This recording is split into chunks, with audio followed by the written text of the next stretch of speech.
the mic is hot. Right.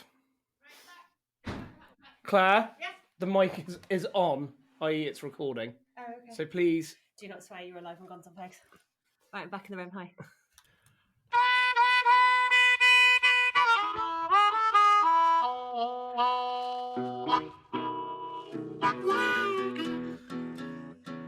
Hello, and welcome back to the Guns on Pegs podcast. My name is George Brown, and I am the editor at Guns on Pegs. As usual, I'm joined by Managing Director of Guns on Pegs, Chris Horn. Chris, you have had an interesting, eventful couple of weeks since the last episode. It feels like about 6 months ago that we actually recorded one of these. It wasn't that long ago, but tell everybody what's been going on. Yeah, I'm now a father, a very proud father. It's very exciting. So, yes, awesome news. It's been amazing, traumatic, eventful, tiring. There's every adjective in the book for this, for what you go through. We got a couple of parents with us today, so I'm going to be asking them in a minute about that. But it's absolutely awesome. So a huge congratulations from me, and I'm sure from all of the listeners as well. But you've George. just hinted at it, Chris. Bit of a change from the norm this episode, because we've got not one but two guests. So tell us about them. We do. We got a proper double act today, and a husband and wife team, no less. And a proper team they are, I must say. So she is, they're laughing already. She is one of the best known sporting artists in the UK, with a unique style that has led her to collaborate with some of the biggest brands in shooting and beyond. Both George and I own some of her work, and there's a strong chance you've seen her work at the Game Fair, on the front of a magazine, or in a shooting lodge or in someone's kitchen. And he organises one of the coolest trips in shooting, amongst other things.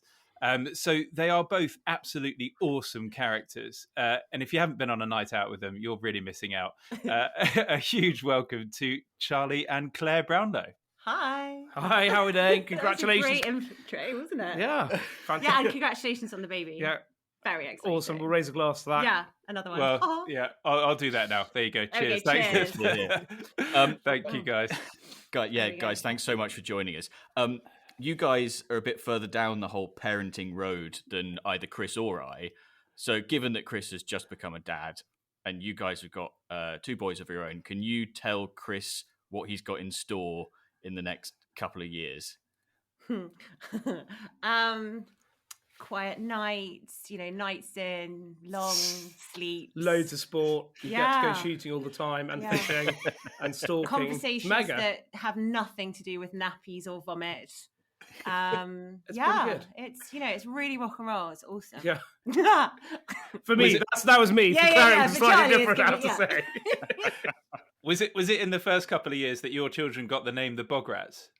I think they got that quite soon. Well, it must be when they were both here, so I reckon... No, because I was Rat Bag. My dad always called me Rat Bag, so even if we're wherever, he always used to call me Rat. So, and then, I don't know, they're boys, they smell of the loo, so Bograts. Bograts. Yeah, they're just known as that, really, so, yeah. Yeah. Very good. Well, look, before we get into our drinks, seeing as we've already cheersed already, I've got to quickly share a heads up. I'm not going to go into detail, but we've got a really cool offer available today. And by the end of this pod, you're going to really want it. And so I'll tell a bit more on that in a bit, but listen out, it's coming up towards the end. So no further more on that. Right, let's kick off with drinks. Who wants to go first? Claire, what's that you're drinking? Well, Chris, I was introduced to this on a shoot at some friends up near Edinburgh, and it's Fizz and King's Ginger, and it's quite festive, seeing that we're, nearing Christmas, and it goes down really well. Yeah, but mind you, there's me, I don't know if the viewers or people might have heard that I like a drink or seven. The viewers? The listeners. Oh, shut up. I've already had a glass. You can tell where this is going, can't you? But yeah, it's very nice. It's my kind of favourite at the moment. But yeah, the red wine, the kind of, was it Lady Petrol or Lady Diesel comes out, and the wheels just come off, so I thought I'd be safe and just go fizzy. It sounds like a really good drink. It's really good. Has it got a name, the concoction? I don't know, but we could call it one. The ginger fizz, the King's fizz. I don't know. King's fizz is go for that. Sounds good. King's ginger definitely had that in their little brochure of things that they did suggested. Is it the old King's ginger or the new King's ginger? I don't know. Look, I think it's the old one. That's the strong one, so it's fire water and fizz. Do you know what? lucky William Charlie. Evans always had a bottle on the go in the gun room when Alistair Phillips was there. I don't know why. And that's why we asked him to be godfather to Alfred. Yeah, it was really when Al. Yeah, don't know why. He just did. So I know exactly. It's good stuff, but they sort of rebranded it, brought it out again, half the strength. So you could. Yeah, but it kind of means that you can have it on a winter's morning and not feel like you're absolutely getting on it straight away. Yeah, it's always good. What, shooting or just a general Tuesday? Yeah, Tuesdays really. Charlie, what have you got? So I was introduced to this 3 or 4 years ago, shooting with a friend in Durham, and I'm going to sound really old now. It's actually a sherry. Honestly, the boys take the piss out of him so much. Sorry to interrupt you. Sherry, Jerry. No, go on, yeah, sorry. It's a sherry. It's been recently bought out by a company called Execo, XECO. It's a Fino sherry, but they do all the different sorts. This guy had it in the freezer, bought it out for 11s. We all had a little sharpener of it, and absolutely delicious. The smell does slightly remind me of my grandparents, but it is seriously good. And I think I get given my mother-in-law gives me a case every birthday, and actually she might need to do it for Christmas as well, because I think I've killed it. You've got a very nice Christmas present, thank you very much. You need to wind your neck in. Okay. But yeah, it's seriously good. And yeah, okay, they've rebranded it. I love it how he keeps saying they've rebranded it. It's just so he doesn't sound like old and fuddy-duddy. Yeah. Sorry, it's a really cool brand, guys. Buy it, it's ace. Yeah, no, it is actually genuinely very good. Yeah. Awesome. No judgment here. So, talking of grandparents, so my drink's always got a serious side to it, but very much a grandparent link. So yesterday was my wife Flo's dear grandpa's funeral, which was rather sad. Oh, but God, I'm so sorry. Amazing guy, and someone that I should absolutely try and follow. Such a light-hearted guy. Always found the joke in everything. And I was driving. I didn't have a drink, but all the guys were standing there yesterday. We went back to the barn after the funeral, and they had with them a nice cold Doom Bar, which was his favourite beer. So I stole one from the fridge, stashed it in the baby bag, and here it is. Yeah, that's another thing that you need to get really good at, is stashing booze in baby bags. Yeah. Was he a shooting man, Chris? Yeah, so Mike wasn't a shooting man, but he had an absolute obsession with pheasants.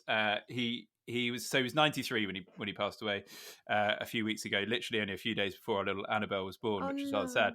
But the pheasants used to come up to the patio doors, French doors, and they'd literally tap on the doors, asking him to go out and feed them, and he'd go and feed them from his hand. So it was literally on demand feeding. And in the order of service yesterday, right in the front cover was a picture of one of these pheasants, which was lovely. Oh, cute. So that's to him. And Doom Bar, what a beer! I love it. I'm really glad that was his favourite because it's awesome. So yeah, to Mike. But To Mike. Yeah. Oh, it's such a shame you missed the baby. Yeah, it's always the way, isn't it? Yeah, my granny was the same. George, what are you drinking? Podcast listeners will remember that for the party at the game fair, we had drinks supplied by the Borders Distillery, who are in Howick, which I think is not far away from... Sweetheart. Sorry, I do apologize. It's all right, Hen. Just like get it right, all right. Okay. Because they will come and beat you up. It's lovely. Sorry, lovely. So they very kindly sent me their home bar kit the other day to have some fun experimenting with cocktail making. And it includes a bottle of their gin, a bottle of their vodka, and a bottle of their blended Scotch whiskey. Normally, I'd just be drinking neat Scotch on these podcasts. But in honour of your location and the fact that they sent me all this nice booze to play around with, that's so cool. I have made one of the cocktails from their little book of cocktail recipes that came with this kit. So I have got an old-fashioned, which is a bit of a twist. Instead of sugar, it's got maple syrup, and it's got some bitters in it. And it's supposed to have a twist of orange, but I couldn't find an orange, so it's not got that. Oh my But it's god! very nice. Can I just really embarrass Charlie for 1 second? Okay, Please Jane, do. to put this in. Of course it's you so can. Funny. Okay, so when you said oranges, okay, so you know at this time of year it's all about the satsumas and the clementines, okay, or clementines. Charlie came into a friend of mine. We were in this stug the other day, and we were really hungover. We hit it quite hard playing cards and drinking quite a lot the night before. And we said, "Can you bring us in some satsumas, please?" He comes in and he kind of looks really pensive and goes, "What did you say?" Well, if you can't remember the story. No, I'm so bad at jokes. He goes, "Don't you find that satsumas are like winter's little rays of sunshine joy?" He literally just... I didn't say the joy bit. I just said It's little. so funny. God. Oh God, I'm really sorry, but that was just one of the most belting things. And also, the Borders Distillery is on the other side of the river in Hoyk, which is 9 miles down the road from us, and it's opposite side of the river to where my gallery is. Oh, really? Yeah. So yeah, and it's an Love it. awesome building. The where the distillery is. Hoyko. Yeah. Oh no, yeah. Lovely link. Love a link like that. Sorry, there we go. taste or pray. Taste or pray. Right. Okay. So the next segment of the podcast is a fan favorite. It's where we ask our listeners to send in their shooting quandaries and queries and dilemmas and all that kind of stuff. And between us, we try to resolve them. It's called Whose Bird Is It Anyway? And this episode's submission comes from a chap who's after some marital advice. So I thought it would be suitable for this episode. Sorry. Don't do it. Oh my God. Let's call him Percy. Percy writes, I have a huge conundrum here. I'm looking to book a last-minute shoot over the festive season, and I've narrowed it down to a select 3. This is where my dilemma begins. My other half used to work in the gun trade for a gunsmith near London. She knows all the best shoots and best days to be on and won't let me pick the shoot I wish to go for. I want to be able to pick my own day and do my own research and learn from my mistakes. I'm grateful that she's trying to look out for my best interests by using her knowledge, but it's rather frustrating and it's become something of a bugbear. I need your advice. Shall I take her experience and advice or take the plunge and book the day I wish to go on? Doing so may mean I'll be in the doghouse for a few months. Doghouse every No, time. see- Make your own. Do it. Do your own research. She might be right. You never know. We're But always right, just FYI. well, No, yeah, but it's always half Do the you wanna fun play of this of shooting is doing the research and finding out all the information you can about various shoots. Is she going with you though? Oh, it doesn't say. Is the reason why she's kind of been quite forthright in her opinion is because she's actually not coming? Because I would just be, if I was her, I'd be like, oh no, go for it, whatever you want, knowing full well that he's going to choose the kind of lesser of them. And be like, oh, have fun, sweetheart. And he has a shit day. He comes back. Sorry. He comes back and she just can be all high and mighty being like, oh, okay, I told you so. See, that it might just... What? This is the sort of crap I got to put up No, with. but seriously, if she's going on the day, then I think She should hasn't have... asked the question, so Oh, yeah. it's slightly... It sounds like she might. I don't know who would have that strong opinion if they weren't going. Exactly. I just get on with it and just go and do something else. Go and do your own day on the other day. Well, that's what he's saying. offered. That's the question. Yeah. I mean, So it sounds to me like our correspondent Percy is a little bit less experienced in the shooting world than his other half. So my inclination would be to pay attention to the person who knows what they're talking about. Like I do with Charlie all the time. Chris!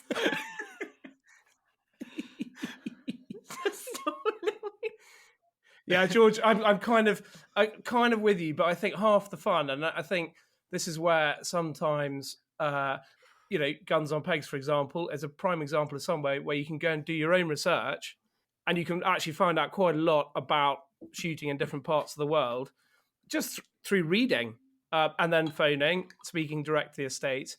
I think that's quite important for someone's. But also, you have to listen to what people who have more experience or perhaps have shot places, so peer-reviewed, whether that's your wife or other. That's also quite important too. What's perhaps the main thing about this story, sweetheart? Well, what I'm going to say is that to listen to his wife, Thank you. but then to go and do his own research and see if they tally. They probably will tally, but if they don't, That's why they got married. then doghouse. Every time. Chris? I'm sort of with Charlie here. You know, looking through the photos and choosing that place is part of the fun of it, because when you get there, you're kind of looking for the sort of reinforcement of the excitement that you had when you made that booking. If someone just tells you, "Oh, just go here," I know that's sort of nice and it takes a bit of the risk out of it, but it's not quite as fun, is it? Yeah, it's like life. You want to make your own mistakes, really, and learn from them, don't you? Yeah, absolutely. So I think the compromise then, which is always a good idea in marriage, I've found. What's that? The compromise is to just get her to choose from your short list of 3. No, but I think that's the problem, isn't it? He had a short list of 3. He's got a short list of 3. You're right. Yeah. I don't know. I just think you should ignore her. Yeah, I'm with you on this one, Chris. Chris, wow. Okay. Well, okay. So hold on. She used to work in the gun trade for a gunsmith. Yeah, we could near totally London. figure who this is as well. Yeah, I was about to say, if we don't know this person, Yeah. there's a high chance. I've got an idea of who it might be as well. Well, don't say anyway. We've got to tread very carefully. But Yeah. anyway, whoever it is, and I'm sure she's lovely, I think she should be ignored. If you are the other half, send us an email and give us your side of the story as Yes, well. no, exactly. Yes, I think you need to follow up on this one. It's going to be awful, though, if he does then find a day, books it, and has a shocker. Yeah, but then that's his own fault, isn't it? Well, yeah, no, but we've becomes our advised him to fault. do that. Exactly, yeah. I haven't.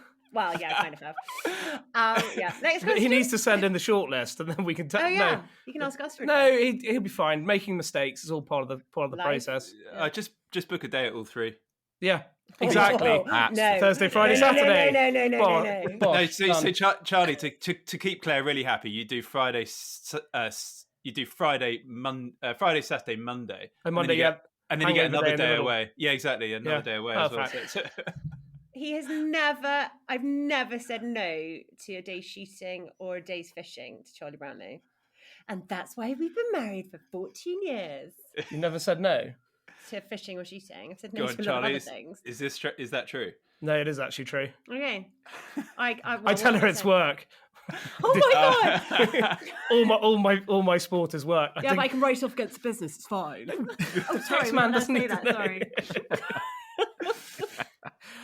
I'm going to need to get your advice, Charlie, because I've not managed to make the "it's work, darling" excuse fly. How have you not managed to make it? You work for Guns on Pegs. How have you not managed to make it Yeah, work? seriously. Apparently, it's having fun. Therefore, it doesn't. Surely count. shooting is the one thing that you absolutely can get away with doing because it's work. On 1 or 2 occasions, I've got away with it. I've even found a ski resort that has. I saw people trout fishing, so I've whacked that against the business as well because, frankly, Honestly, he was so excited that he told Harry, and Harry was literally Harry's our eldest, and he was totally. yeah. But the point is, I saw fishing. I know I can do it there now. So research, tick. Trout rod, So- skis, awesome. Well, Yeah, through it's the so business. true. Brilliant. Yeah. Yeah, we'll cut that bit out for anyone listening on an HMRC IP address. Yeah, It's fine. please do. Yeah, I don't think they'll be that bothered. It's not an expensive No. holiday. They got bigger fish to fry. Wouldn't. Right. Unpopular opinions is the next section, isn't it, George? It is. Have you got one for us, Chris? I do indeed. Okay, so this unpopular opinion comes from the US of A, from someone I shall name Bryson. He writes, I've developed a quite unpopular opinion. Recently, a debate has grown in my group of gents that we can't reach an agreement on. This debate has been on the etiquette of shooting and shooting attire. While we have reached common ground on shooting etiquette, we still can't seem to find common ground about proper attire. It's my opinion that we should follow proper dress code. I'm a fan of formal shoot attire as I feel it feeds to the overall experience of the country pursuit. This is definitely something that is lacked in the States. This is at least true of the area I'm in. The argument has been made that our attire of camouflage and blaze orange is our American tradition. While this could be valid, I feel that it's far from true as we owe our roots to the old world, the very place this dress code has originated. Now, I'm not implying that this is the only way that it should be done, but I do feel that it gives to the overall experience of a true shoot. Then again, maybe I'm being too petty on the matter.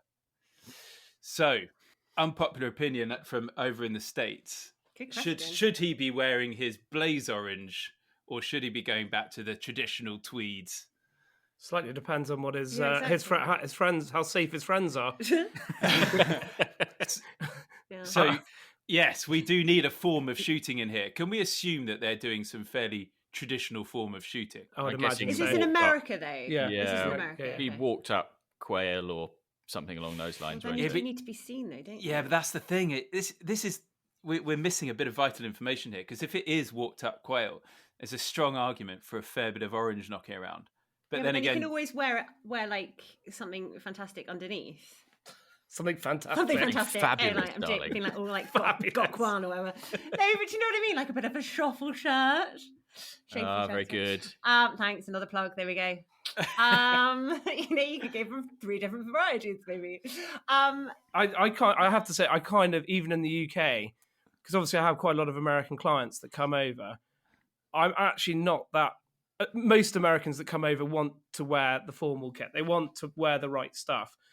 But as their agent stroke their host, as long as they're comfortable and safe, that's the key for me. So I don't actually really mind what they wear to a day's shooting. I've had people in jeans out shooting on some, oh dear. you know, well, yeah, but it's what they came in, and it's that's what they were comfortable in. They were on the game train, so and why would I tell them otherwise? And actually, it didn't stop their enjoyment of the day. But in the same breath, I think most people want to follow the form rather than. Yeah. So essentially, what this debate that they're having here is kind of like the tie or no tie debate that we have. It's just that they're sort of all, like down the super functional blaze orange, all the rest of it, everything very modern Gore-Tex versus like a bit more tradition. And he's saying we should bring some of the traditions that we kind of uphold quite well and keep them in their form of shooting rather than just go super modern. I kind of agree with him. I think that to wear what you're clothes for shooting or whatever you're doing, if you're going riding, you wear jumpers, all these different things, and black tie, you wear, smoking jacket and whatever. I think that if you're going shooting, I think it's more fun to kind of dress up and wear the right things, and kind of you look a bit more like what you're talking about. I mean, imagine if you go on a shoot and there's I don't know, a woman wearing leggings and an anorak and a kind of, I don't know, I just think it would fill yourself with like a bit of, oh Christ, I hope I don't get picked next to her. Yeah, don't click on the search tab on Instagram too often, because there's quite a lot of that going on now, isn't there? Oh, is there? Oh God, have you not seen it? Mind you,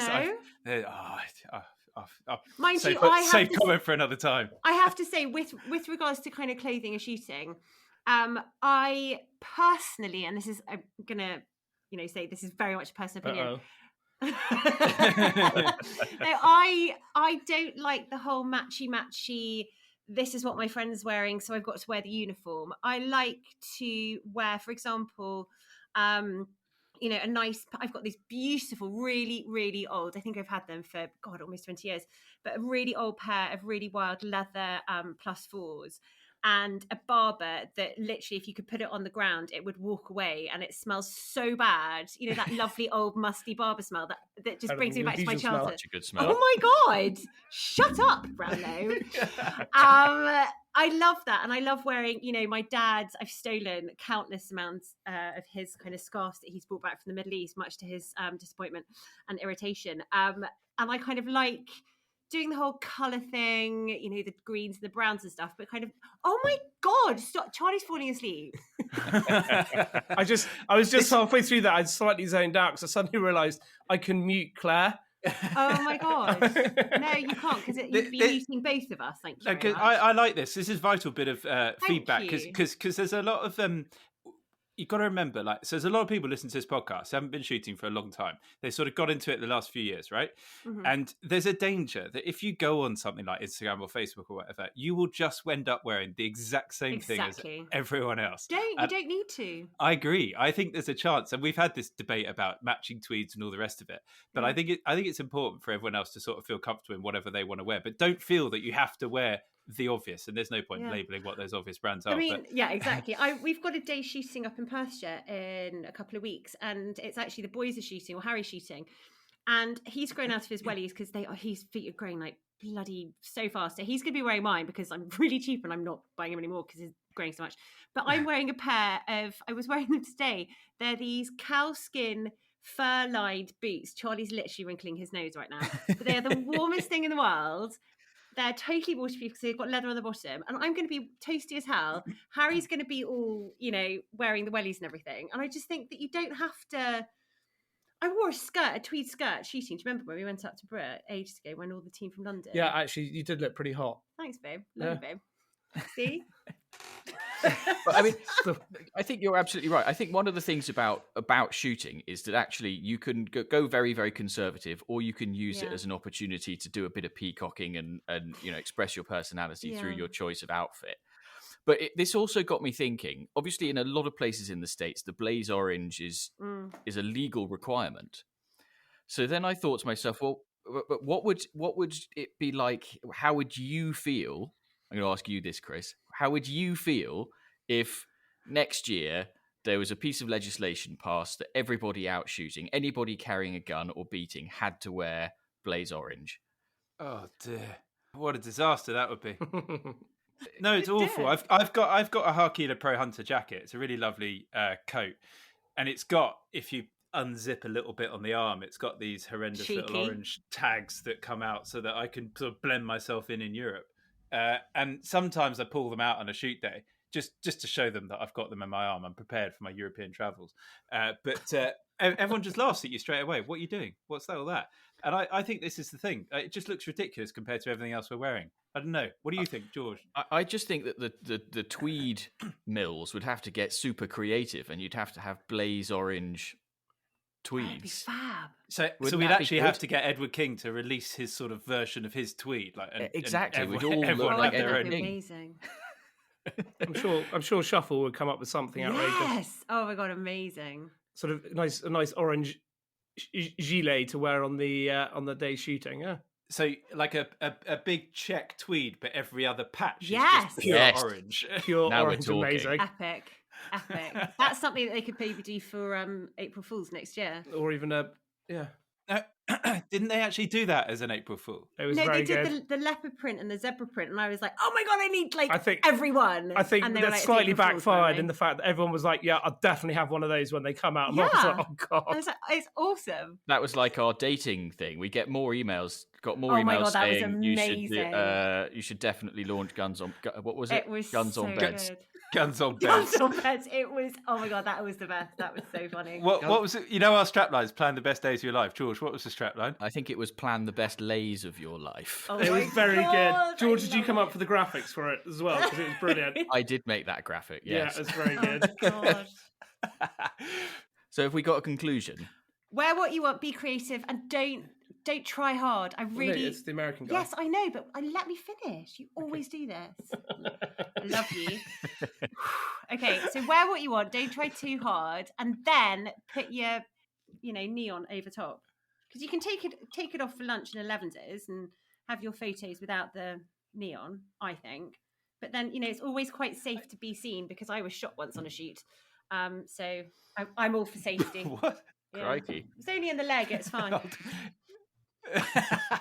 You left that one till late in the blaze orange conversation. What, you were there? Oh, was it No, you? no. You weren't there. No, I know it wasn't there. Charlie, what do you feel with this? I opinion? think, given that it's in America, I'd wear a +4s tie and then my fluorescent jacket over the top. Yeah. Perfect. Job's a good one. That's exactly what I did when I went boar shooting in Fun. France. I was with all the Europeans who were in some very modern kit, and I made a distinct point of wearing all my tweed and then an orange hat Epic. and an orange gilet. Very good. Love it. And a tie. It was absolutely roasting, and I had my woolen socks on, and I was really regretting it. By Walking the end boots of or the day. wellies. Ooh. I think I might have even wielded the loafers out to the Oh my to the God. stand. Amazing. Oh, like when you were in the pigeon hide in your Fairfax and Favour slip-ons They as well. they go everywhere with me. I was on a partridge shoot the other day, and everyone was in their wellies, and I just wore my loafers to the peg. And by the end of the day, they were all jealous because it was actually quite warm. But yeah, they those suede loafers stand up to quite a lot. You can clean them up and Yeah, dust them exactly. off. Right, so Percy and Bryson and Charlie and Claire are now members of the Most Noble Order of the Garters, and will very soon, when Chris gets his act together, be in receipt of their very own set of the extremely exclusive Guns on Pegs So podcast shooting sock excited. garters. If you too have got a shooting confession, a quandary, a query, or an unpopular opinion that you would like us and our guests to help you with, and you want a set of garters, drop us an email to pod@gunsonpegs.com. Now, on the subject of the Order of the Garters, we do need to update everybody, Chris, on the Order of the Garters shoot day at the end of January. Yeah, so as expected, that went really rather quickly. We recorded a couple back to back, so the second one came out. We were recording it as we just sort of made the last one available. So by the time we'd finished recording that second one, the whole thing was full. So I'm sorry for those that have emailed in. We've got a reserve list in operation, but do continue to share your stories and unpopular opinions and register your interest for the shoot day. We probably won't get another in this season, but given the demand, I'd love to do a few more of these. There would be a good laugh, I'm sure. So, yeah, keep sending your stuff in, and obviously you'll get some garters as well. Yeah. So, Chris, just on that one last thing, are we going to try and record something podcasty around that day? Are you going to try and record something podcasty around that day? I think it'd be quite fun, but I don't quite know what format it should take. So maybe people can write in with some suggestions about the kind of podcast they might like around that day. I think that'd be good. And then if there's a good idea, we'll go with it. Yeah, bring your microphone to the pub and then and see what happens. You're going to just be editing quite heavily for a few days, aren't you? Yes. Right. Brownlow questions. Yeah. Okay. So I always think it's quite nice to get a feel for our guest shooting background and the history within shooting and field sports in general. But I'm also interested to know if you know each other's stories. So, Claire, you can go first. Oh, no. Do you know what Charlie's first game bird was? Oh, crap. A something flying?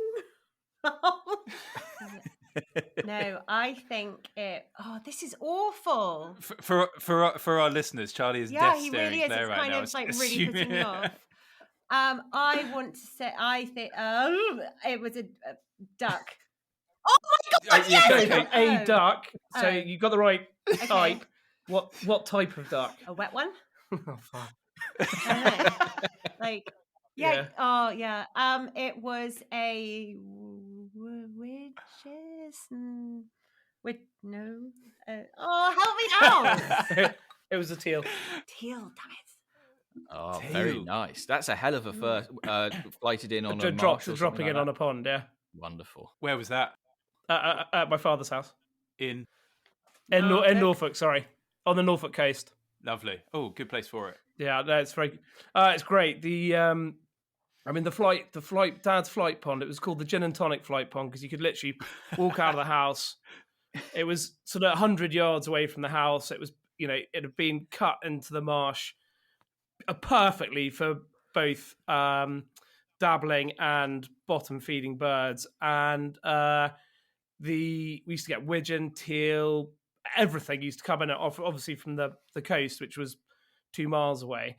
And interesting, I was talking to Dad the other day, and I was saying to him, well, should the flight pond at home, could we get it back up and running? And he's like, weirdly, the duck the whole Glaven Valley used to have quite a few flight ponds on it, and it doesn't anymore. Weirdly, which I'd have thought, which really quite surprised me. And the duck are now going sort of other places, which is really quite interesting. I think they're going to my mate's place, which would be west of yours, because he still gets loads. Well, is it maybe to do with the farming? We used to have a mallard come over and feed on the winter stubbles. And because the winter stubbles aren't really there anymore, they stopped coming. When farming practices changed and the rotations and all that sort of stuff changed, the ducks stopped coming in. I wonder if that's why the ducks aren't possibly, but I think also there's probably quite a lot of stuff been happening on the coast with regards to the wetlands there. The geese still come over, the pinks That still come sounds over, which is amazing. amazing. But obviously they do quite a lot of crop damage. I don't know what the answer is actually, but Dad just thinks it's people aren't, feeding the flight ponds and they're going elsewhere, which is quite a weird thing considering how popular duck flighting into a flight pond is. It's interesting. I was literally walking the dog 10 minutes before we came on air, and I put up a whole load of mallard off the field. So it's clay land around us, and it floods quite quickly. You just get these little sort of puddles, quite large puddles in the field. And I put up a whole load of mallard off the field next to us. It was quite exciting. But not a huge number around us either, though. But we're in the middle of Kent, but And Charlie, what about Claire's first game? pheasant. Yeah. Yeah. Go on. In Thetford with your old man. That was in Thetford with my daddy. Yeah. Dad, what? Who Yeah, did well, thumbs up? that's Sorry, that. No, I did thumbs up because I got it. Oh, he got it. Yeah, Yeah. all right. No, because I said a duck. No, but Okay, you didn't say what type of duck. Okay, so what kind of pheasant was mine then? It was a Yeah, cock pheasant. there we go. No, it wasn't. It was a hen. Oh, well. I'm lying. Oh. Yeah. One. No, stop it. It's not a competition. If it was, I'd win. Anyway. Sorry, George. Sorry. I think George just needs another drink. He's drinking that, thinking, oh God, the amount of editing that's going to have to go on in this podcast. Poor guy. Christmas bonus time. He's going to put it out uncut. Yeah. No, please don't. When was this cock or hen pheasant in Thetford? God. Or just outside Thetford, I hope. God, when I was 11, I think. 11. I think my dad gave me a... Yeah, we went out and he gave me... Hang on. Oh, I touched the thingy. Sorry. Don't say I touched the thingy. Sorry. No, yeah, it's not in a dirty way. Okay, Come on, just crack on. No. Oh, God. Right. Please edit. No, Dad used to take me out. I don't know if we can actually say that it was on the... Seriously, well, this is no. Well, just don't say it. Just say it's in Thetford. Okay, so my father took me out in Norfolk, and just kind of rough shooting 101. It was pretty fun. Those are the best days, anyway. Just rocking around a wood. And it sounds like it was poached. Never. Don't be so silly. My dad's in the army. He's very respectable. Nothing is ever poached. Borrowed. To anyone's Yeah, knowledge. except borrowed. Yeah. So neither of you are from the borders, are you? So you both. It sounds like. You're both from Norfolk. You can clarify that in a second. How did it come about that you ended up in the borders? I was at Edinburgh Uni and then stayed up there, and I went for a week's holiday up on the Neva with a boyfriend who happens to be Charlie's mate and now godfather to our eldest. So it's, slightly incestuous, but never mind. That's how we roll in Norfolk. And Charlie came back up and I hadn't seen him for years. And, we got on really well. And oh my God, there's a funny story. Can I tell a story about you? Absolutely Please? not. Oh my God, it's so funny. No. Yeah. So one night, why? It's hilarious. Absolutely Everyone will not. love it. No. Okay, right. So this one night, Charlie, stop kicking me under the table. Am I allowed to tell it? No. Seriously? Yes. What will you do? What will I do? Yeah, nothing. I'll tell stories about you. Well, there aren't any that nobody seriously. Okay, so No, Charlie. seriously, no. Really? Yes. Oh. Okay. Where was I? Oh yeah, we were on the Neva and Charlie came back up and he was working in Norfolk and I said, oh, come back up to Edinburgh. There's a great group of us. And we had the best time. Looking back on it now, God, it was fun. And nothing happened. I didn't cheat. Nothing happened like that. And I kind of kept in touch with Charlie. Charlie came back up to Edinburgh and we just became friends again because we've known each other since I was 10 and his sister was my dorm captain at prep school. And I've always had a bit of a crush on the old Charlie B. Who didn't? Oh my God. Oh my God. Can I tell the other story about who you say always fancied you? No, absolutely not. Really? No, she's really famous. It's so inappropriate. Yeah, but it's really No, don't. Okay. Oh God, everyone's going to be messaging me now and think, who was it? Anyway, so Charlie came back up and then we had Harry. I was at art school. Charlie had a flat. He was made redundant. I was at art school. life was bloody brilliant. And we kind of decided that Charlie wanted to do sporting agency and he said, now's the time to do it. If not now, then when? And we kind of literally put a compass around Edinburgh because he wanted to still be able to come in with a small baby. I'm winking at you, Chris, going, oh my God, we can totally socialise. It will be ace. Anyway, we moved to a little cottage in the Borders, an hour south of Edinburgh. And I tell you what, the chaps in the Borders, we thought we had a social life in Edinburgh. Holy hell. The parties in the Borders, honestly, the moment we arrived, it was like fresh blood and everyone was like, come to our party. It was amazing. And I think because you're in the countryside, everyone just wants to just go full hog and all the time. It was brilliant.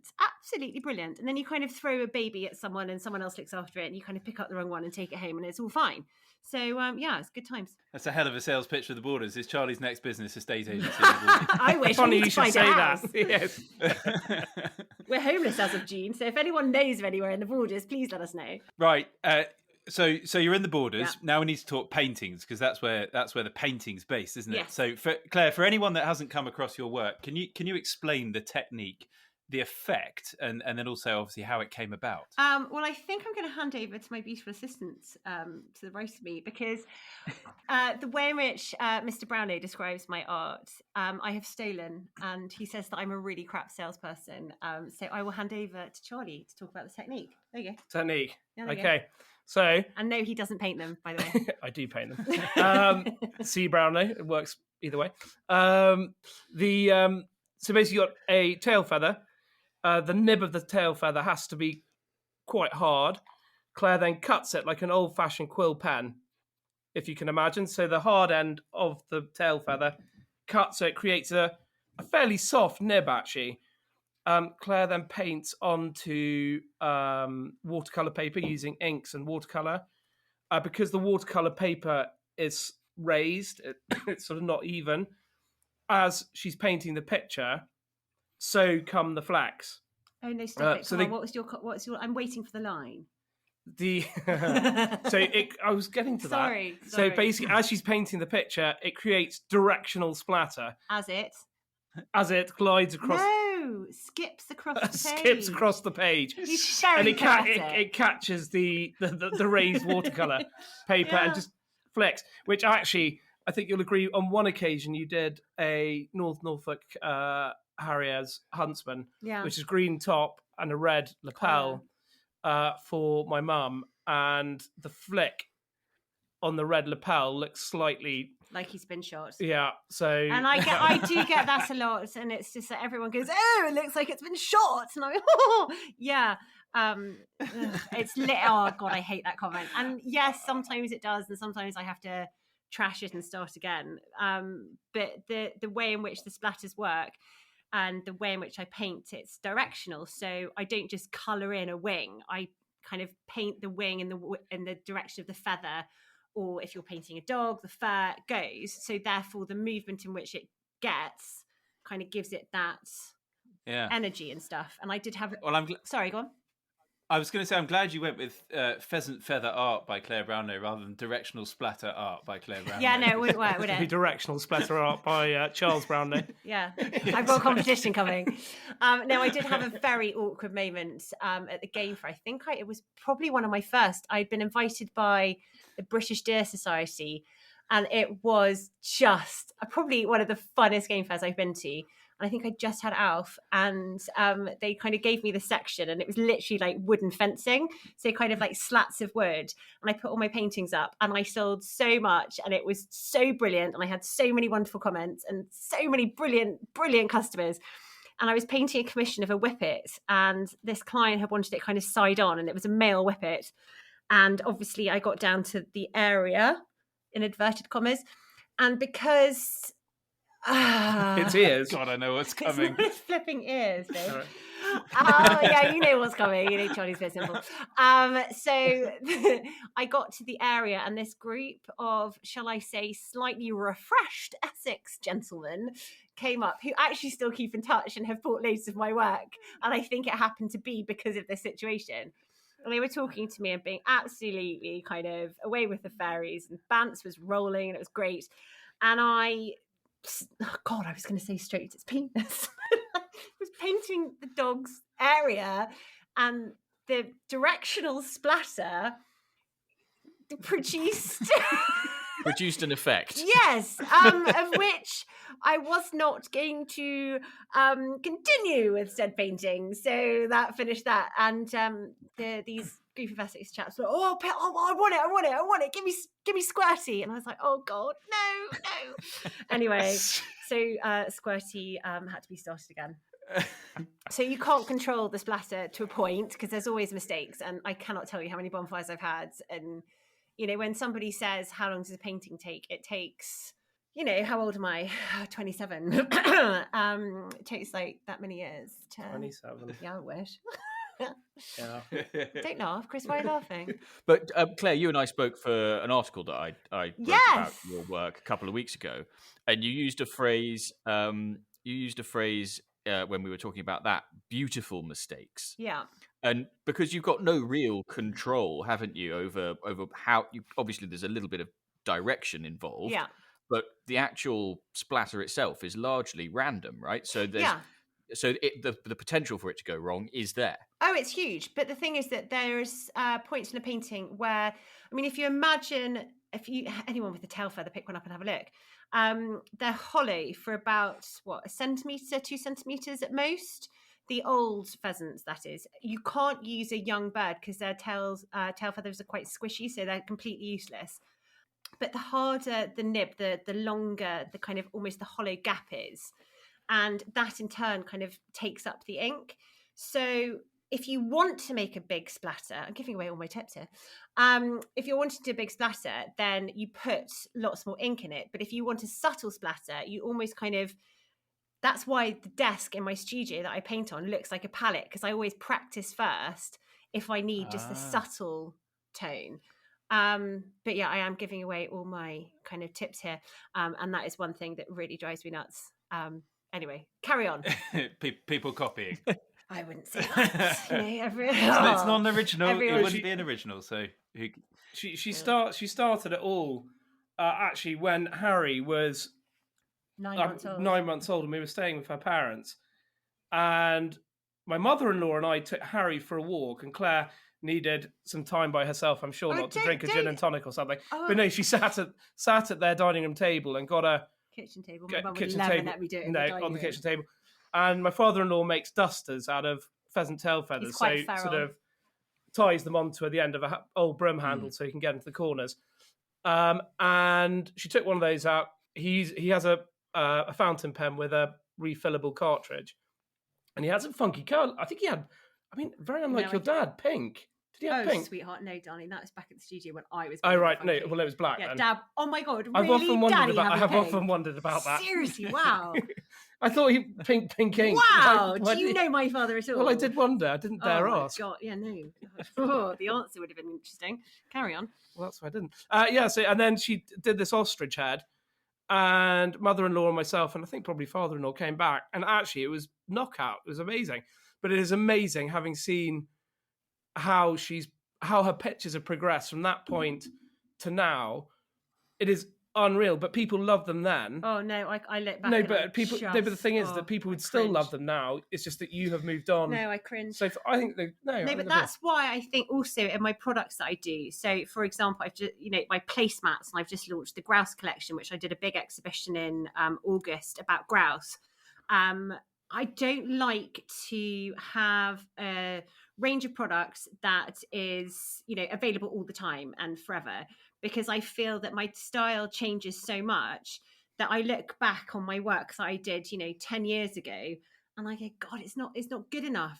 Now I want to do this, like the grouse. If you look at the style that I've done the grouse in comparison to the first ever game bird sets that I did, it's got so much better, and I only will go up. No, it's different. I don't think it's got any better. I think it's evolved. I love you to bits and backwards again, but seriously, they were shite. I'd still buy an early Thorburn. Oh, but he's Thorburn. Oh, that's high praise. I know, isn't he lovely? But Claire, I wanted to ask. So, what do you feel like? So, you started at the kitchen table. Yeah. What was like the big break?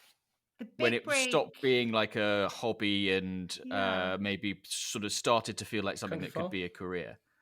No, I think it would maybe have been before. Country Fair was great, but I think it was before. I think it was at the game fair, and there was they had a competition for artists to produce a piece of artwork that would go on the front cover of the catalogue, and my fighting pheasants got onto that.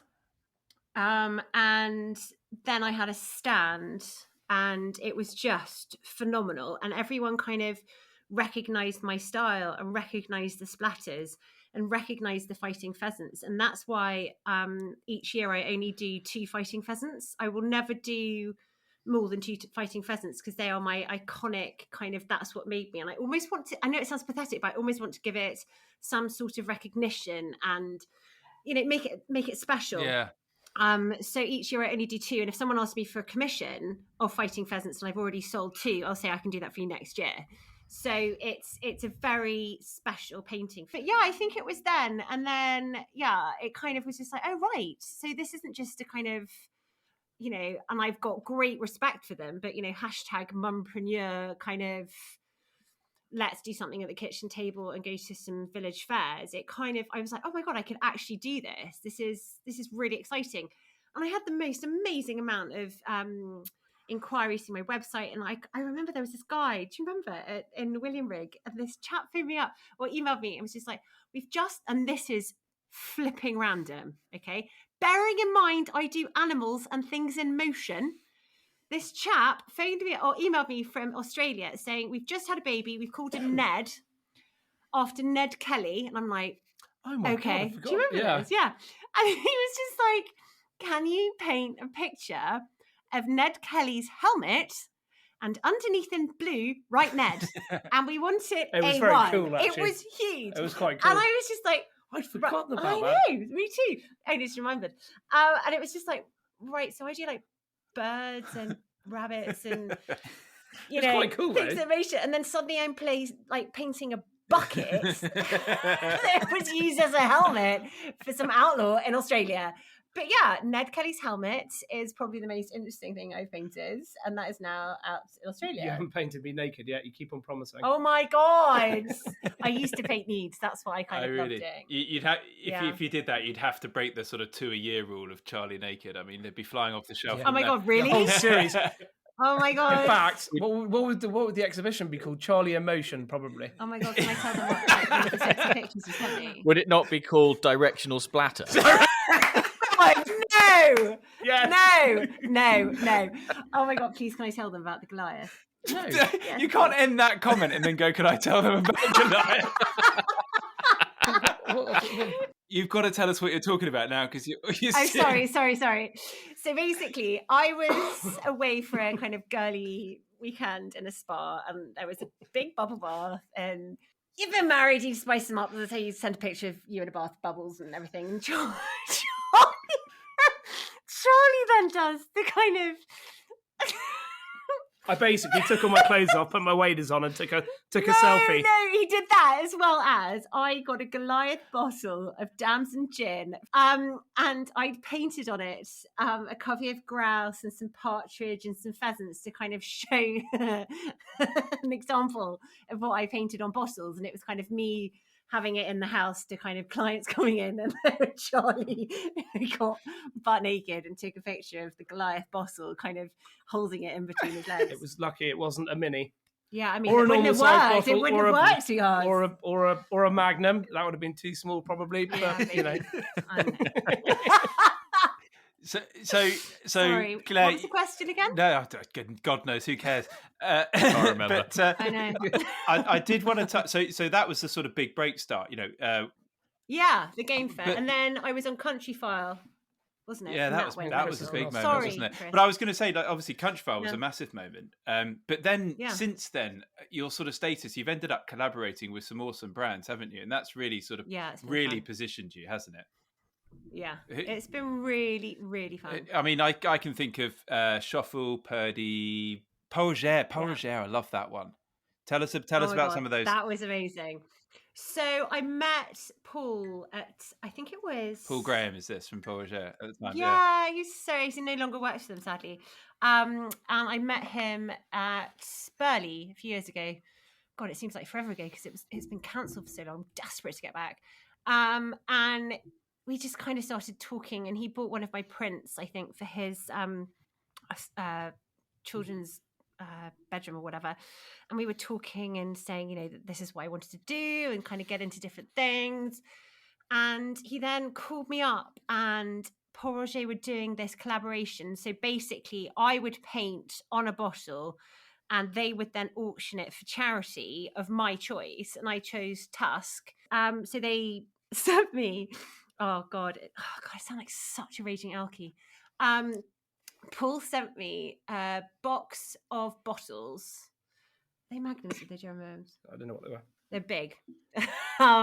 He sent them to me in the post, and he was just like, "These are some to practice on." And I was like, "Oh, they're great." And I was like, "Woohoo!" Practice on / drink, and they were, the whole cork and everything was intact. And I was just like, yeah, Paul, quick question. These are empty, but they look, full." And he was like, "Yeah, Claire, they're for you to practice on and see what you can produce." And I was like, "Yeah, the thing is with artists, what we need to do is we really need to engage in our subject matter. And I feel that the only way to do this is to sample your products." And bless him, he did send me some samples. That was a really fun collaboration. And through that, I've had a lot of commissions to do thank you presents for people that go on, lovely day shooting.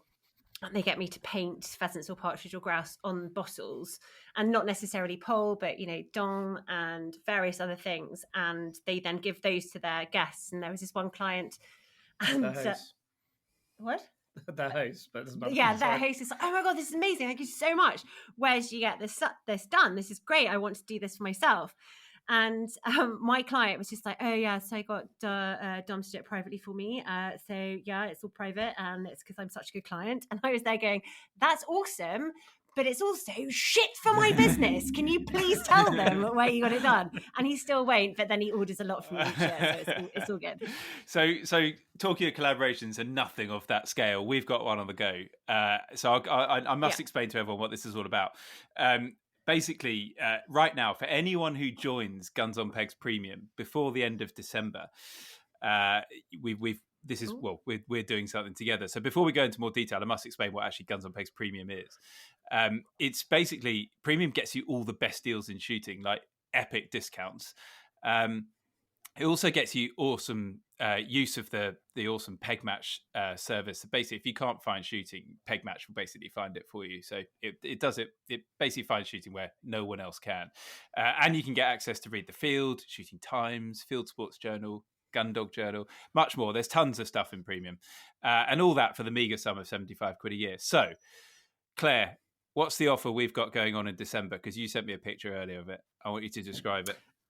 So the offer is that I am doing a limited edition print of a covey of English Partridge in A4, and it's mounted and lovely, and then you can choose your own frame when you get it. That's unbelievable. So if you join Premium in December, you'll get a limited edition print of a covey of English Partridge, and Claire sent it to me on WhatsApp earlier. It's epic. This is really too cool. I want one. Yeah, you have to sign up. Well, exactly. Yeah, we're first too. I already have. Oh, do it again. So you withhold the garters. Well, indeed, yes. There we go. We'll negotiate. Bribery. Anyway, so by the time this pod goes out, pop online, Guns on Pegs Premium. We'll see it there. Looking forward to seeing how that goes. I'm a bit excited to see how much postage you're going to have to do, Claire. Yeah, I know. Are you looking forward to the invoice? I'm happy with the big postage invoice. Don't worry about it. How many garters am I getting? How many legs have you got? Well, I've got 2 children that stockings need to be filled. From Father Christmas. This is good. Claire, what? Young lads and girls listen to this. I know, and that's why I'm saying that that Chris needs to have a connection with the big man in the red suit to supply garters to children. This is true. That try and steal yours, and then you go H's. Yeah, we've got to send some to Lapland. Make sure they come south. Put an address on them. Yeah, exactly. George, you can organise that. I know. No pressure. Yeah. Can you get their initials, or can you ask the big man to kind of put their initials on it? Yeah, I've got a Sharpie. That'll be fine. Amazing. I love a Sharpie. It's all about the Sharpie. Right. That was in perfect synchronicity. Oh, gosh, that was definitely the end. No, it's not the end at all. Charlie, you are far from just the other half of the famous Clare Brownlow. You're an all-round sportsman. You fish, you shoot, you do a bit of stalking. But as Chris alluded to in the introduction, you run what I reckon might be the coolest trip in UK field sports, the Game Train, which of course is an amazing name in and of itself. But can you just tell us a little bit about what the Game Train is? So basically I run the Game Train Scotland, or as my son pointed out the other day, shouldn't it be called the Scottish Game Train, which I thought was quite a nice touch. Rebrand it. I'm not rebranding it. And basically we charter for our guests the Royal Scotsman, which is owned and operated by Belmond. We charter it in its entirety, and we tend to run from, we've used Glen Eagles in the past, which is fantastic because obviously it's got a great station there that was cleaned up for the Open. So it's absolutely immaculate. We have a couple of nights at Glen Eagles, get on the train, and then we chug our way up through Scotland, overnighting on the train and shooting as we go. So we sort of stop in Perth, Inverness, Boat of Garten, have a day shooting, get back on the train, and then the train either stays where it is and moves the following morning, or we move that afternoon. It's really cool. It's actually a great way for particularly foreign guests to see Scotland, because you can fly in, you can have the most incredible time in Scotland, staying in a private house or a hotel, and there are many fantastic ones. But you unpack your bags, and there you are. You stay there, and you shoot locally. You shoot on the estate. You maybe shoot with neighbours, do a bit of stalking, fishing. But actually, on the train, you unpack your bags on the train, and then we move everything with you, and we go up. We go to the West Coast. We don't actually do any shooting over there, but I like to have a day where the guests can just simply enjoy the train. And there's a spa on the train. Sorry to interrupt, but I was invited by Charlie's last clients to paint on the train, which is ace. But yeah, it was pretty cool. And the food is like Michelin star, and the whole thing is just next level. Sorry, carry on. No, you're right. It is. It is unreal. My overwhelming feeling listening to you talk about it is the strong sense that what you really need is a proper review written by a hardened shooting journalist. No names spring to mind, but I think here we go. So yeah, Chris, what are you up to today?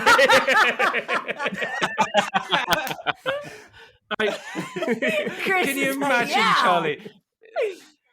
I'd have a letter on my desk the next day from George saying, "That's it, I'm off." Oh, it does just sound absolutely epic.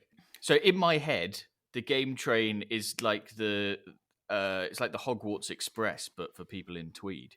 Is that? It's the epitome of kind of game shooting. You can't do anything better than that. Yeah, I mean it is sort of slightly Hogswarty, but I think it's funny because each trip has a completely different feel to it. Like, I will run a full non-shooting itinerary for those that don't want to go shooting. Now, for the first couple of trips, that was taken up.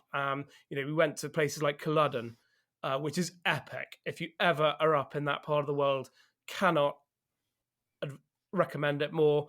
And we do sort of other things, like we'll take people around some of the mills and castles and the castles. Yeah, exactly. And we've done boat trips. In fact, the last one we did, we took them all out in a boat on the West Coast, which was mega. The shooting side of it, we're very lucky in Scotland that actually we've got some cracking shooting. I'm not a great fan of giving my guests stratospheric birds, but we can produce the perfect bird that they can kill. That they can kill cleanly, good sized bags, and by that I mean, well, you all know my feelings on that. It's just a really cool experience. And the other great thing about it is that it appeals not just, in fact, it probably appeals more to the sort of person who wants to try shooting, the sort of someone who's watched Downton Abbey maybe, or, the American that's watched Downton Abbey and wants to give it a go, may have done a bit of shooting in the States, because it just offers that whole all-round unique experience. And can I interrupt just for a second? When I was on the train, it's like nothing else. And I've been very lucky to kind of have shot in very, like a variety of awesome places. but it's just so epic to kind of go to sleep in one place and wake up in another. And the food is on another level. The staff are phenomenal. Did I mention the spa? You may have done.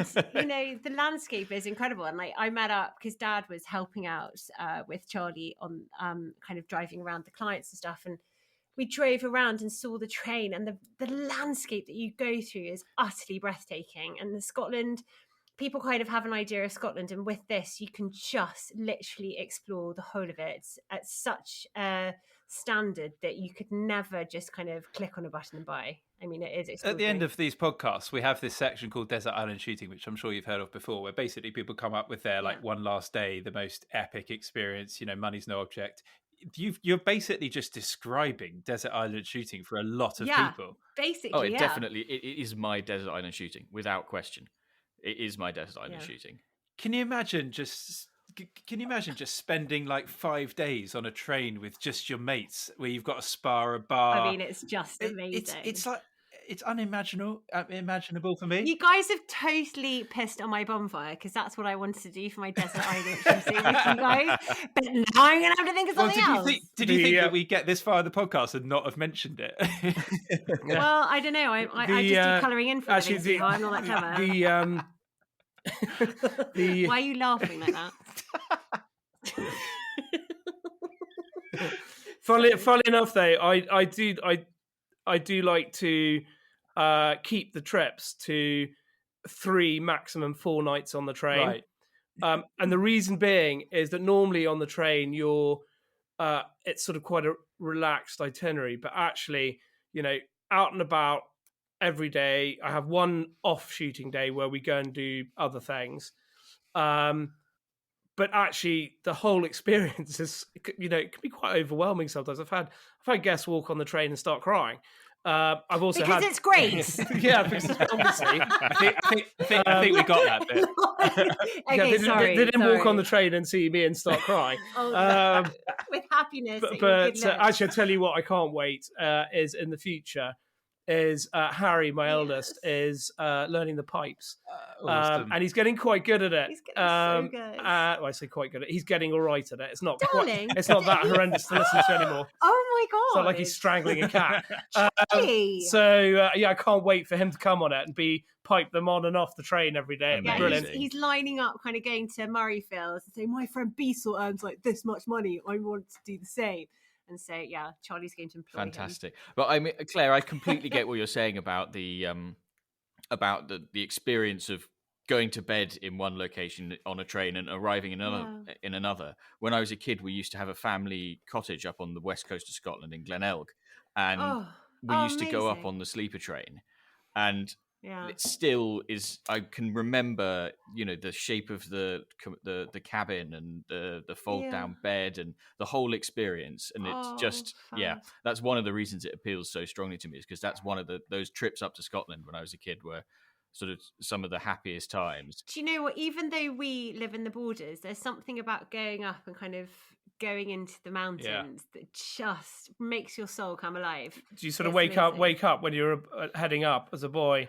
Rannoch Moor. Yeah. That's normally where breakfast is served. Exactly. Sort of Rannoch. Rannoch's bleak, isn't it? I just have you it's amazing. Have you guys tried the new Caledonian train, the new sleeper? No, but it's like booked out months and months in advance, isn't it? You're joking. We were hoping to go down to London. It's quite. I've had sort of fairly mixed reviews for it, but it certainly sort of still inspires that coming north, coming south, but just in a very short. You keep asking me to do a cartoon of that, don't you? Yeah, the new one. Yeah. House of Brewer or somewhere. The car park in the House of Brewer with the door open and everything neatly packed. And then on the way back, just brewer bags with the dogs are sitting in the bags. Yeah, but it's not like you were going to say like the wives piling the shopping in. It's the husbands trying to hide all the tweed and the... Always get fleeced on fishing flies at the House of Brewer. Oh, do you? See, Charlie wasn't... Oh, am I allowed to say that? No. It used to be epic, but now you're saying... I thought it was pretty fantastic. No, but actually... Yeah. Charlie got lost in the men's pond. Yeah, I got... To be fair, that is part of the problem. I got really flustered, hot and bothered. And Claire found me... and the heating was on... and he was having a mild panic attack. And I was in the gallery talking to the lovely lady in the gallery. And Charlie's like, "Can you come find me? I'm in the men's department." I was like, "Okay, great." So I found him and like going around in circles, like shaking in the corner. I was like, "All right, sweetheart, let's go. Hold my hand." Sort of, the new sort of Hardy's display. Sorry, not Hardy's. The shuffle fishing kit, sort of hiding behind one of the mannequins, slowly he was blubbing it and sucking his thumb. Blubbing. No. Well, they changed it. They keep on changing I it. know. So Charlie doesn't like change, guys. Just to let you know. So Ever with anything, Charlie, bring it back to game show. We're gonna get off one point which needs to be covered. This is obviously absolutely incredible, and people are imagining one thing in their mind right now. Can you guide expectations on the sort of budget required so that you can actually make this your 50th birthday present? Right. So it's quite interesting. So the way I've operated it in the past, it's a charter scenario. So you as a team take the train in its entirety. And with the shooting, hotels, you're probably talking from... You could buy a painting instead. or 20. It's from... It's from about 150, 160 up to 700-800 thousand pounds. Yeah, but that's a straightforward shooting weekend, that isn't it? It is a straightforward shooting weekend. Think about it. It's the but I can do it where we could potentially put a team on a normal running of the charters. It'd be quite early, so it'd be partridges or grouse. And that would significantly reduce the price. And we're looking at doing fishing trips and stalking trips from the train earlier on in the year, which would be during their normal running of the service. And you're probably looking at 5-6 grand per person for a few days. For a few days. So not dissimilar to sort of big day shooting, but for a few of them. With the experience. Exactly. But that's per person. Yeah. But But it is. I mean, you've got to remember that the one of my guests was a hotelier, and he waxed lyrical about the staff on the train. I mean, he was just like, that was proper service. And I think sometimes in the UK we can be quite disparaging, if that's the right word, of our tourism sector. And actually, it was really encouraging to hear him walk away and go, "Oh my God, that was epic service," which is brilliant to hear it from an American as well. So you catch a fish or shoot a bird. And this is coming back to you two. Which of you two is better at preparing and cooking it? The children. We've taught them well. Really? So straight up, neither of you two. No, actually, I tell you what we do with the boys are actually really good. They will do pheasant goujons. Yeah, Harry's an epic chef when it comes to pheasant goujons. I mean, we do everything pheasant. We do pheasant goujons, pheasant fajitas. Alfie, who has the dullest palate in the world, and it drives me insane. It's got Hellman's mayonnaise. It's fine. Mayonnaise. I mean, it was revolting. Last Christmas, he got those kind of super packs, like massive tubs the size of a bucket. Oh no, so unappetizing. And we finished. Yeah, so gross. He finished it before January was ended. It was disgusting. What? I have to say though. Yeah, rank. That not quite January. I gave him a hand. February the 2nd. The other thing we do actually with a lot of the venison is we do fondues. Yes, love a fondue. Which is mega. Oh yeah. I mean, seriously. So what I do, it's quite cool. Excitement that the house might catch on fire, and like it's just epic when you have boys. I dice. So what I do is I get a leg out of the freezer, and I dice some of the leg, or I dice the whole leg up, which might seem a bit of a waste, but I dice it up. Some of it goes into the fondue, and the rest we make into a stew for the next day. And it's a really cool way of using a leg if it's just a family. I think Charlie's way of doing venison is better than what I tried to do when Charlie, I think you were away on the game train or something, Mum and Dad came up, and I tried to do a slow roasted shoulder of venison, like thinking, oh, it's just like lamb. And my father, who has never commented in a good way on any of my cooking, was just like, oh, so we've got biltong. So I have to say that Charlie is the best at cooking game, I think. Okay. I do quite enjoy it. It was so funny, Chris. I tell you what, Chris, what made me laugh what made me laugh the other day is Claire goes, what do you boys chat about on your WhatsApp groups? And I was like, well, where are you going? Not a lot, really. And she goes, can I have a look? And I said, yeah, go on then. And Chris, you and I remember, and literally, it was an entire day's worth of cooking chat. She goes, she looked at like one message. She goes, dorks. You guys are so boring. honest to God. I'm glad she picked that day, Charlie. I wouldn't have let her look. As well. Oh God, of course I have. Sorry, no, I haven't. Charlie. Did you check my phone? No, because you're so good looking. I worry that everyone's kind of after you, and I worry that you've got. That's why you cut my hair the other day. Oh my God, did you I see saw that? it on your Instagram. Oh my God! Like I have cut the boy's hair for 2.5 years, and basically for a longer time than that. But then COVID kind of. Oh my God! I got it so. I thought you were an artist who was good with their hands. I know, but then Chris, I was heading up to Edinburgh that night for black tie dinner, and I think she thought I was going to go out and pull later on in the evening. That's what I'm worried about. Yeah. Sorry, well, I am worried. I know you're so good looking, but honestly, like I don't know if you use clippers. I literally put it on the lowest setting rather than the highest to kind of fade the gradient at the back of his neck, and it basically looked as though he'd been kind of attacked by a paper shredder, and it was awful. It was diabolical, and I still apologise. Well, I'm going to take your advice on the fondue venison. We're having a fondue for New Year's Eve here, and I've got a leg of venison in the freezer. So I've been trying to decide what to do with it, and that is what's going to happen. What awesome. A good idea! Just have some really good dipping kind of stuff with it. Yeah. My mum's an absolute queen at the fondue. It used to be we used to call it the Last Supper before going back to boarding school. Yeah, that's so good. How funny! I'm not sure. The Last Supper, did we do that? No, it's normally McDonald's.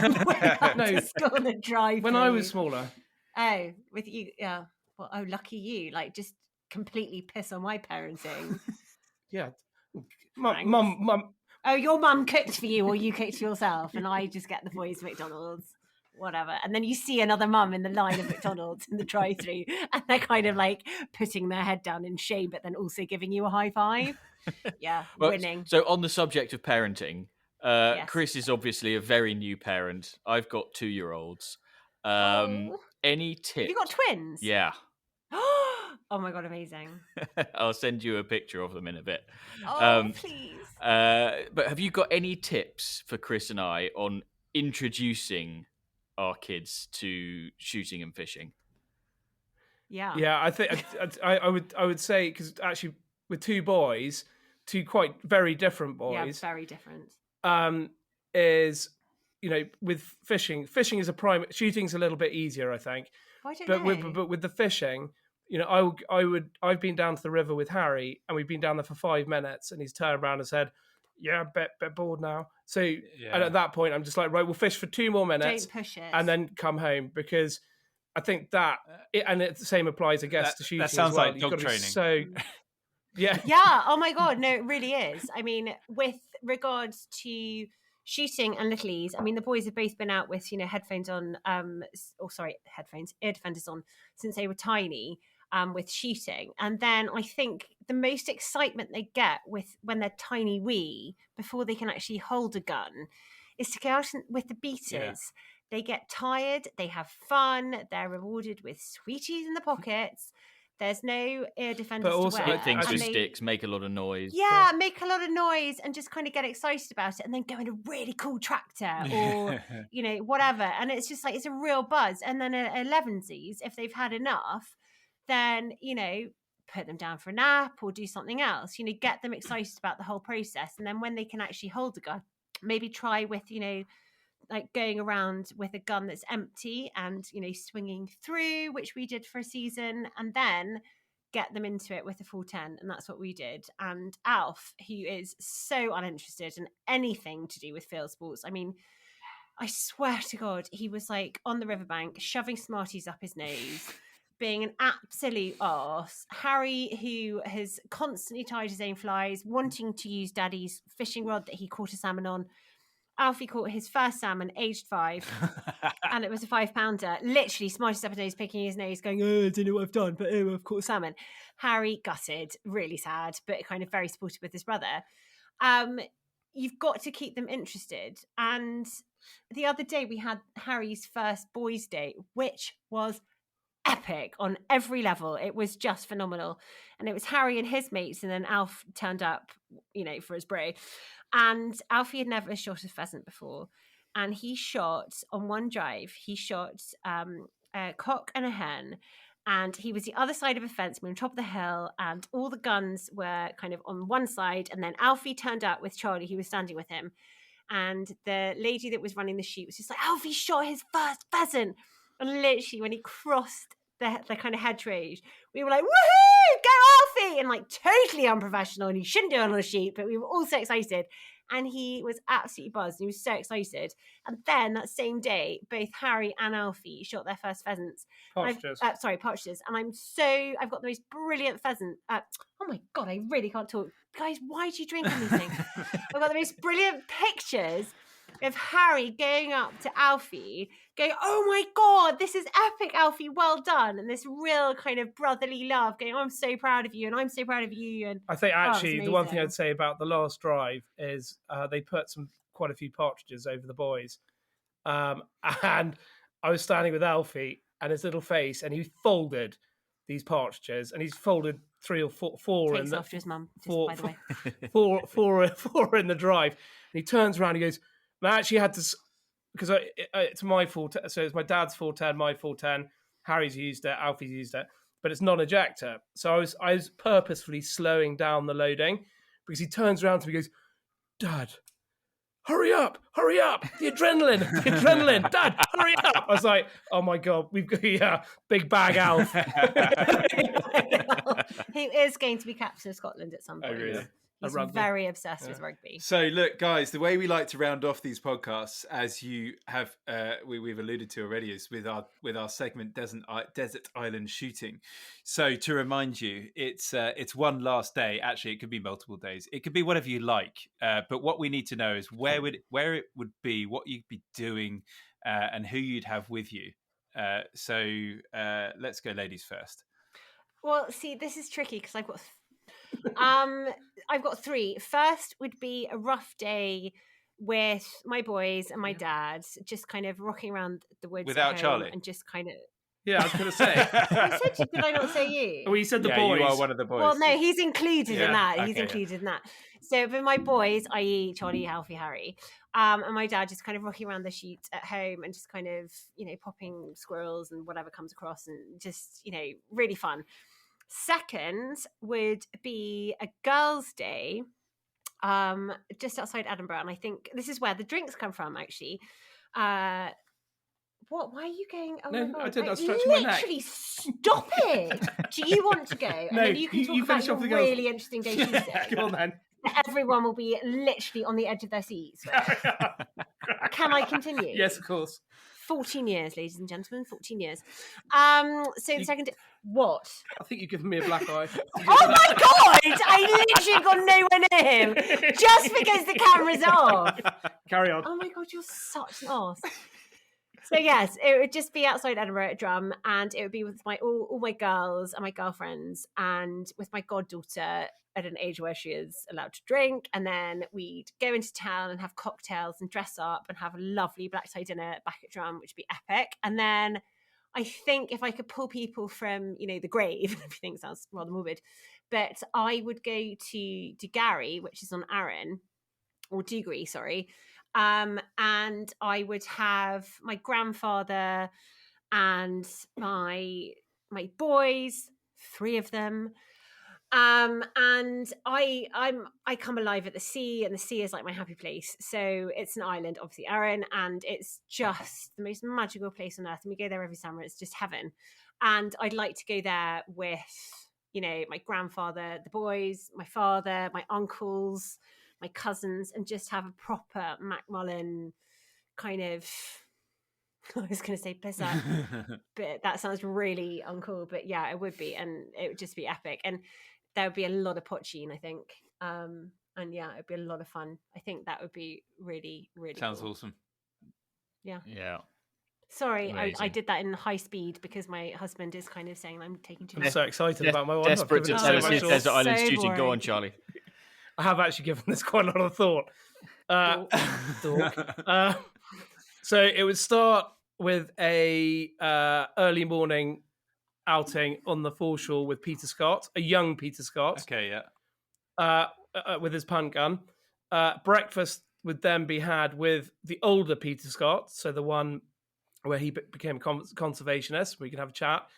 Then after breakfast, I would want to be shooting at home in Norfolk, again, with my grandfathers, the boys, my father, my cousins, Claire. Sorry, Claire. You're one of the boys, Clay. Yeah, she's fine. Thanks so much. Finished off with I know the place. a classic duck flight around the flight pond at home at Glanford in Norfolk. Awesome. So it's both of you, it's about the people, isn't it? Yeah, 100%. It's always about the people. I think that you have very special connections with people, and I think that the bond you have with people that love what you do is so special. And actually, when you share it with them, they come alive, and it's so much fun, and just it's epic. And then the evenings are so much fun as well because you've all done the most amazing day of what you both love and are passionate about. Yeah, and then it's just a party in the awesome. evening. Yeah, and it basically tells you that, I mean, as good as the game train is, if you haven't got a good bunch with you and a good team, you know, that's really what makes it. 100%. I think you know, for me, shooting is about the people who are there. It's actually if I do a normal sporting let, by a normal sporting let, I'd say booking a day shooting for some clients and a hotel. The estates I choose are more about the people on the estate. So, for example, if there's a keeper here actually in the Borders who, before the guests have even got out of the car, he knows exactly how to play it. He knows exactly whether he can rinse into them and give a bit of banter. And he also knows instantly whether just to hold back a bit. His team, the beaters are all involved with the guns. It's a really friendly day. So it's all about the people. It's got to be about the people. Yeah, I think that, and that comes again with fishing, isn't it? Like the best days fishing are when you have an epic gilly and you just have a laugh. I quite like being on my own. Right, on that note. Oh my God, you're such a dog.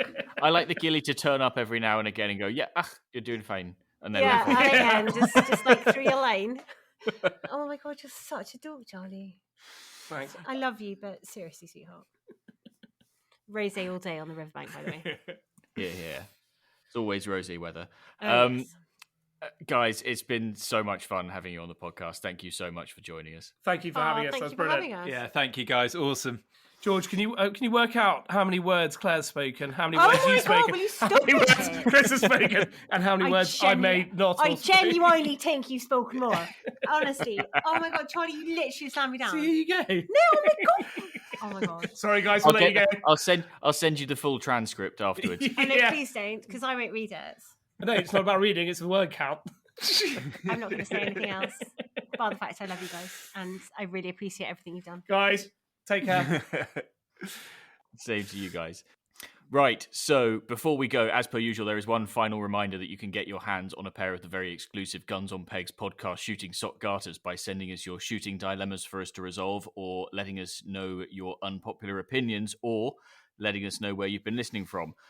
Also, a reminder that you can get your hands on an exclusive Clare Brownlow English Partridge print by joining Guns on Pegs Premium between now and the end of December. Just visit gunsonpegs.com/premium to join. We will be back in a couple of weeks' time with another podcast and another exciting guest. But until then, thanks very much for listening, and goodbye.